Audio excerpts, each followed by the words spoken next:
Hey, I made it. Whew. There was one point when I was talking with someone, I was like, yeah, I think I'm speaking at like 10:30, 11, and they were like, no. I was like, it's cool. All right. Okay. Hey, everyone.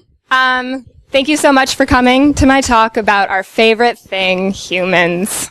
The worst, right? My name is Ariel, and I am a translator. My degree is in cognitive science and linguistics, and I started my career in defense policy analysis, where I learned to speak Army and Marine Corps and a little bit of Navy, and got into emerging tech, cybersecurity. I've come and hang out with all you guys, and just the other night I was at an event in the intelligence community. I work with 4-star generals and CEOs, and I can somehow talk to all of them. There's a big gap in the InfoSec world between techies and normals, or as I know we've all heard them called, muggles, because that's not full of disdain or anything, right? So the thing about security is that security, especially cybersecurity, information security, isn't going to work until it works for everyone. And you can call humans the weak link in the chain, or you can say that, man, the chain, it really doesn't work for humans, does it? So, either or. This is how we see you. Accuracy notwithstanding, right? Perception is reality. Uh-oh. Meme, come back. Okay. Perception is reality. The InfoSec folks, techies, tend to hang out amongst yourselves in your dark windowless rooms, at conferences with each other. And the only time that we ever talk to you as normals is when there's a problem, right? And something's broken or not doing what it's supposed to be doing. And that's not really a good way to start a relationship. So, at one point, I was going to have a whiteboard, but I don't. So this is going to be the interactive part where I say, how many times have you heard, okay, but why can't I just? Right? Who has a good one? Just shout. Don't make me do it alone, guys. Executives, sure. What's your favorite why can't I just? Or why can't you just? Right? Why can't I just watch Netflix on the corporate network? Anyone else? Why can't I install arbitrary software on my work computer? I don't even know what arbitrary software is. Why can't I just have this thing that I want? Right? Why can't I download DLL instead of patching? Sure that. Right? No, why can't I just use Dropbox? Right? Right? Why can't I just use my own laptop? Right? The thing is that this goes both ways, right? Why can't you just leave me alone to do this thing, right? What are some of the why can't I just that you have said? Or the why can't you just that you as technologists have said to the normals, to the muggles, where you're just like, why can't you just leave me alone so I can do my job? Use Tor, use Signal. Why can't you just use Tor? Why can't you just use Signal? What else? Why can't you just take my recommendations? Oh, why can't you just listen to me? Right? Why can't you just get it? Right? That's actually a great segue. Because the thing is that we don't speak the same language. I've become polyglottal because this is what I do. I'm a journalist, and right now I write for Washington Exec, for whom, by the way, I am not speaking. I'm here in my own capacity. But one of the things that I've had to learn is how to do something like explain a ROP attack in 400 words at the executive level. Why can't you just listen to me? The thing is, it's not about you. We are artists, right? You write code, I write words. At the end of the day, we all take immense pride in the work that we do, in creating what it is that we create. The thing is that if you're going to live off your art, you have to be prepared to do it to someone else's standards. I got on a Twitter fight the other day. not a huge one, just a little one, with a guy who said something like, you know, oh, don't ask me for a Picasso if you only have finger painters to maintain it. And I said, well, if it was easier to maintain, maybe finger painters would have been enough. And he said, well, no, you can't just ask me for security, words, right? And I was like, if I don't know what that is, as someone who's spent some time in and around all y'all, my guess is your customer probably didn't ask you for that, because they probably don't know what that is either. Especially if they only have finger painters, my guess is that what they really wanted was something that was, you know, at finger painter level. It sucks. We all like perfection, and we know, we have a good sense of what security means, right? But you can't give someone a solution they don't want, or one they can't maintain, or one they can't use. The best tool isn't going to matter if it requires going into the command code and typing some stuff, like CPGP. I have spent so much time trying to get PGP to work, and like, it just no. So I don't use it, right? So when you do it to someone else's standards, this means you have to listen, right? How to do that? How to human? As frustrating as it is, feedback like, why can't I just, is exactly that. It's user feedback. Why can't I just stay logged in? Right? The language that they use is a good indicator of the level of their own understanding of whatever it is they're talking about, right? Why can't I just use the same authentication app for two-factor for one email as I can for the other email, right? Okay, I know what two-factor is and I know what an authentication app is. Versus like, why can't I just, you know, print from my laptop, right? Two different levels of understanding. When you're communicating, you have to speak to people in their language and not yours if you want them to understand you. Second, as a reporter, and in the policy world, one of the first things you learn, especially after coming out of college, when you write 20-page papers, is that no one reads 20-page papers, bottom line up front, right? You have like 2 sentences to get to the point. This kind of goes back to the it's not about you thing as well. I don't need to know how something works to be able to use it. Another Twitter fight. A guy was bitching about how dumb users are, and I was saying, well, you know, he's like, you can't have a security tool if you don't know how it works. And I said, do I need to know how my car works to be able to drive it? No, not really. In fact, all I need to know is the base level of maintenance, right? And then when I need to take it to the professionals. That's all I need to know. So when you're interacting with your customers or your project managers or your muggles/normals, right? Think about what it is that they care about. Similarly, while InfoSec might be like your lives or our lives 24/7, like your CEO has a lot of other things to worry about. This is another one of the things that I think InfoSec folks get really frustrated with, and I've seen it. Again, another Twitter fight like 2 days ago. I'm on Twitter a lot. I'm in media. But this guy said, you know, in reference to a breach, oh, it's the same mistake that companies always make because I don't want to pay for it. And I said, well, sometimes there are other factors at play. If you're a small business and the choice is spend X dollars on marketing so that you can, you know, sustain your business, or X dollars on beefing up your security, it's not much of a choice, is it? Right? So just because people have different priorities doesn't mean they're wrong. And for the love of God, don't treat us like we're stupid. Again, just because we have different priorities doesn't mean that we don't understand or that we don't care. And you know what happens when you're an asshole? Nobody wants to listen to you. And that socio-technical divide gets worse, and we get further and further from each other, and bad feelings all around. So humans. We're different from you, right? Humans are not logical. They're not binary, or as I recently learned, humans are not closed systems, right? The thing is, they're still fairly predictable. In fact, there are centuries of science looking at how humans make decisions, human behavior, psychology, cognitive science, economics, right? It's not like we're completely unknown variables. So bring that into how you think about your solutions.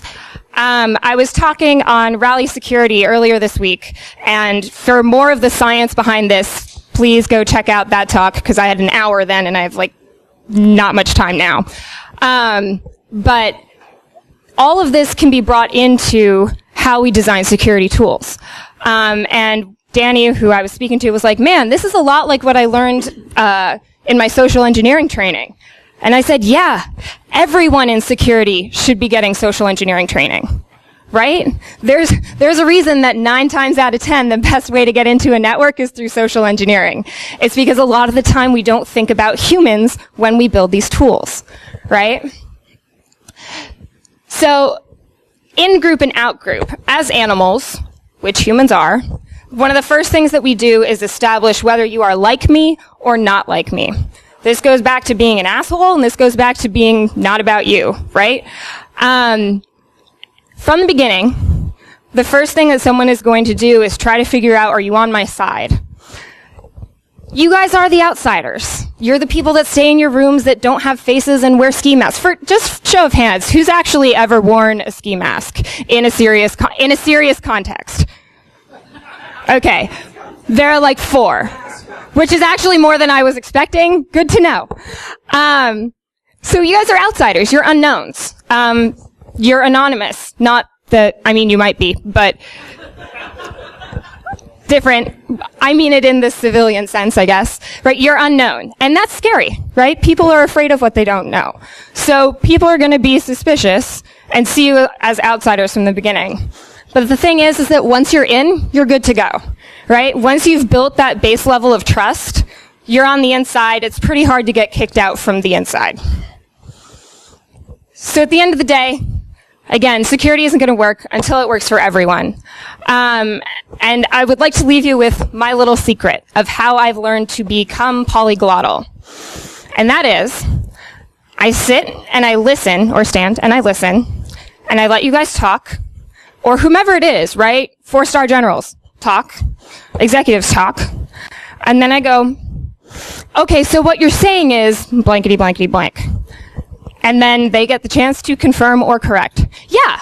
And I go, great, because that's all I needed to know, right? Or they say, well, it's more like this, and I'm good, right? Listen to their language. Translate for yourself, right? Don't assume that you know what they're talking about, because especially with the knowledge gap between technical and non-technical folks, you probably don't, right? So give folks a chance to confirm or correct, and listen and learn from each other, because there's a lot that we can listen to and learn from each other. Please shout out to me on Twitter. I also want to hear from you, right? As technical folks, what are the most frustrating things that you see? Find me, talk to me. I'll be here all day. But what are the communication breakdowns that you see? What are the most annoying why can't you justs? Let me know. And with that, thank you so much. And we've got a few minutes for questions.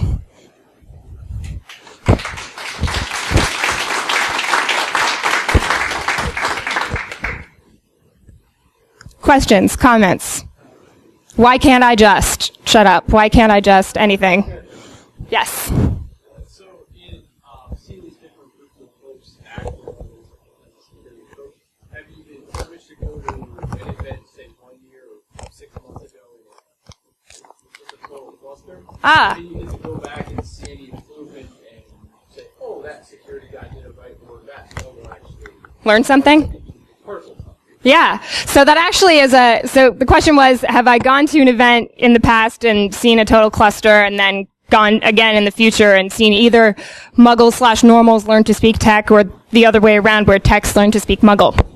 And it reminds me of a quick story that I forgot to mention. I've only been in and around this world for a fairly short amount of time. And I was more stressed out first coming to an InfoSec event than I was cold calling special operations forces. Not even kidding. But I think I've learned. So, where I am now versus where I was 6 months or a year ago is a very different place. And I've met a lot of folks too who have sort of more on an individual level, been reaching out and, been engaged with trying to bridge this gap. So again, like the gents at Rally Security, posted on Twitter, they were like, hey, we're talking about soft skills and writing reports. And I was like, huh, what should we talk about? And I was like, well, here are a few things. P.S. I'm speaking on Saturday about this because I care about it a lot. And they're like, come talk to us. Teach us the things. Right? So I've actually been really encouraged at what I've seen in terms of people trying to reach out and bridge the gap, because that's the only way it's going to happen. Yes? So nobody's got time for a 12-step program, right? But say 3 steps. It seems to me that just as a general matter, various communities, whatever community it is, if it's academia or politics or CFOs, almost all those communities have their hierarchy and have certain natural barriers to it. Mm-hmm. And so if you're not using the right lexicon, yes. You get. Oh yeah, acronyms, right? Right. But it's every community, right, has their set of barriers, right? So for this group, what would you say? What are 3 action steps that you would advocate for overcoming those barriers? And within our own, I got my barriers. Right. Yeah. What should I do to cut down on those barriers? So that's a great question. The question, we don't have time for 12 steps. What are 3 things that we can do? One of the things that I've been listening to, I do a lot of work around women in tech and minorities in tech, and one of the things that we hear a lot is 2 ears, 1 mouth, right? Listen twice as much as you talk. The forest of configo is what is the big barrier between folks in this community and other communities, and normals. So whoever normals is, right? Whether you're in the military and normals are civilians, or whether you're special operations and normals is the other guys, like the forest of configo, confusion and ego, is like the main reason that these barriers exist, right? So remember, it's not about you. Listen to the language that they're using and mirror, right? So use the words that they use. If you don't understand those words, you can do one of 2 things. And I say this as a journalist, and I was a freelance writer. Like, secret, you guys, my life is based on pillars of BS, right? I have the best job where I get paid to talk to really smart people and then write about it. It's like getting my own PhD without having to go to school. But it does mean that I'm the dumb one in the room, like, most of the time. So listen. If there's something you don't know, either ask or write it down and look it up later. And learn, right? Use their own language back. Treat people with respect and show that you're trying, right? I think that's one of the biggest. You can't just like listen and have it wash over you. Show that you're trying, and people will pick up on that. They can tell by your facial expression, by your body posture, whether you're open or whether you're closed. All of this really, really matters. So I hope those are helpful. Yes? In your experience, what's the most effective way to convince an executive of the value of security? What's the most effective way to convince an executive of the value of security? Unfortunately, it's you got to make the business case. Yep. It has to be about the bottom line, and you also have to recognize that they have other priorities, right? Namely that bottom line. But not just that, but it's not just about security doesn't happen in a vacuum, right? They have training costs, right? How much is your tool going to cost them just to train people to use? Is that going to be a barrier to entry? How frequently are they going to have to update stuff? Are they going to have to pay for an entirely new system? Blah, blah, blah, blah, blah, right? If you can give them, everyone talks about what's a pound of security or what's a dollar of security worth? And lots of us know that anyone that says like, oh, well, a cyber attack costs this much dollars, like, oh, okay. We're working on that. And if you guys have thoughts on this, if there's stuff that you would like, please tell me, find me. If there is one thing that you want executives to know, tweet at me, find me after, because I talk to them. But it is about the bottom line, and also other key tip, in terms of mirroring, wear what they wear, right? Don't go in to talk to a CEO dressed like I'm dressed right now. Don't go in to talk to a CEO in a t-shirt, put on a goddamn suit. Sorry. All right. Thanks, guys. Please find me later.